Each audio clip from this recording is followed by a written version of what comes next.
The Capcom Countdown mystery has finally drawn to a close, but despite the fact that we had an entire week to get hyped up, it feels like the entire internet is actually pissed at Capcom. But I want to talk about what they decided to reveal tonight, because it's something that seems kind of anticlimactic. What's up, gamers? DreamcastGuy here. Now, in case you haven't been paying attention, for the last 7 days, there's been this mysterious timer that's slowly been counting down minute by minute, hour by hour, for the last entire week. Now, everybody's been kind of speculating about what this could be. Capcom kept typing it up. Be ready. This is the exact countdown that you need to be paying attention to. Well, tonight they revealed two separate games, and neither of them ones that feels like people were really, well, that excited for. The first one is this thing that's just called the Capcom Fighting Collection. Now, this is very strange. It's interesting, but it's got basically 10 classic online netcode-based classic fighting games developed by Capcom. It's basically their original games that got them famous in the first place. Now, looking at the list, it's an interesting mix because honestly, a lot of them are the Darkstalkers games, and I feel like a lot of people don't even know what the heck Darkstalkers is. It's a vampire fighting game. It's the game that introduced Morgan. Now, this is cool. I've played a lot of these, so I know that they're awesome, but this is something I feel like, well, fans weren't exactly staying up to midnight to see Vampire Booba.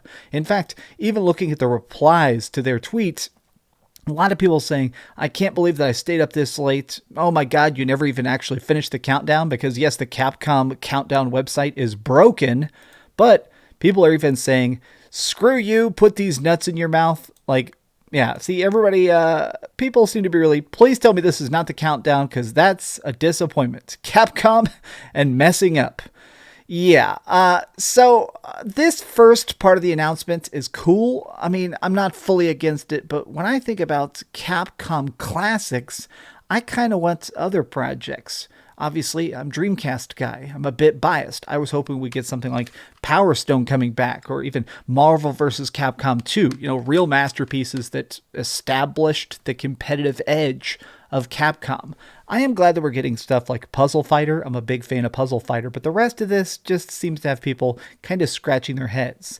Now, the other announcement is one that's Street Fighter 6. Now, there's been a bunch of rumors sort of swirling around that we are going to get Street Fighter 6 relatively soon, because Street Fighter 5 has been around for a couple of years, and it's definitely run its course.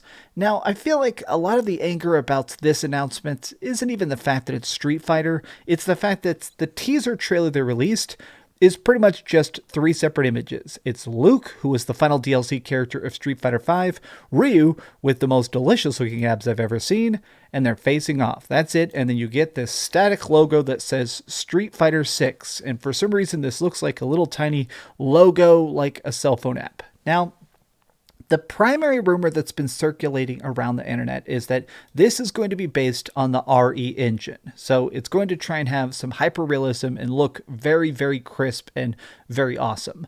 That's neat.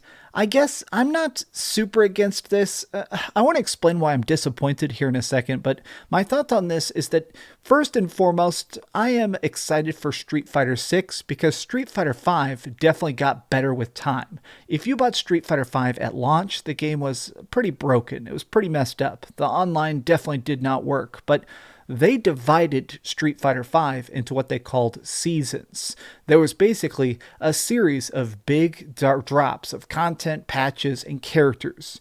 Now, over the course of time, those seasons did get better and better and better, way more balanced, way more smooth.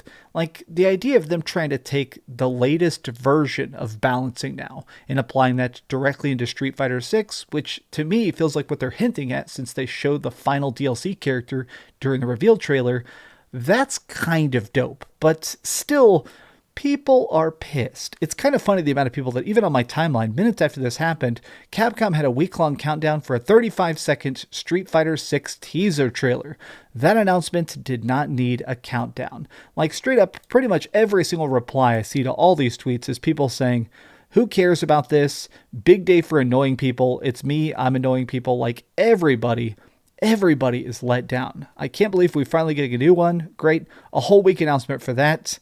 Oh my God. Like, I am disappointed in my own way because it's not that this game is going to suck. I'm not going to immediately assume the worst, but I'll be honest, I'm more excited about the other aspects of what Capcom's been doing. Like, actually just take a step back and acknowledge the fact that Capcom has kind of been killing it for the last couple of years.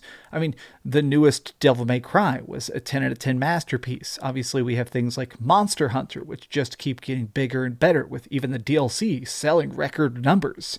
And now this, like, it's just making me think, with everything they're doing, they could have shown something that was a little bit more epic.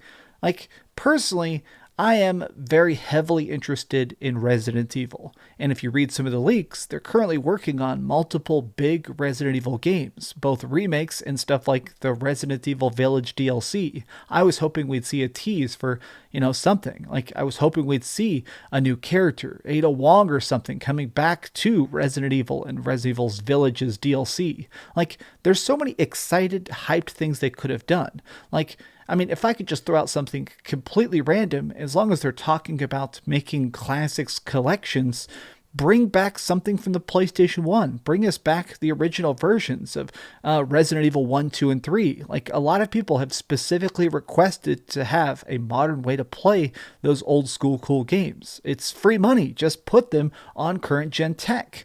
But instead, we got Darkstalkers. A lot of Darkstalkers. But what do you think? Did you manage to stay up this late? Are you excited for the future of these games? Are you going to buy them? I mean, just to be brutally honest, I'm not going to buy any of this stuff. Well, I mean, I guess I'll pick up Street Fighter 6, but I'm still at a spot where currently filming this at midnight, looking at my DMs filled with people that are currently saying this freaking sucks, it seems like this has landed like pretty much a wet fart. The only thing that could have been worse than this is if they had announced a Capcom NFT or a Capcom cell phone game that looked like absolute utter garbage. This is not the future timeline we wanted. It makes sense that they did this in the middle of the night. Street Fighter is huge in Japan, and right now it's the morning over in Japan, so I'm not going to hold it against him. It just feels like it could have been a lot more hyped than this. But yeah, seriously, thank you for watching this video. Thank you for liking this video. Thank you for subscribing by clicking this video. You guys rock. Please enjoy your rest. And if you watch this in the morning, hopefully I'm catching a couple Z's. So please, on my behalf, keep dreaming. Oh my gosh, Capcom. Why am I awake this late? Wow. Energy drinks. Thanks so much for watching that video. If you want to see something else, you can always click this link to see what I put up last, or, subscribe and see what's coming up next. Also, I promise that whatever I do, it'll try not to suck.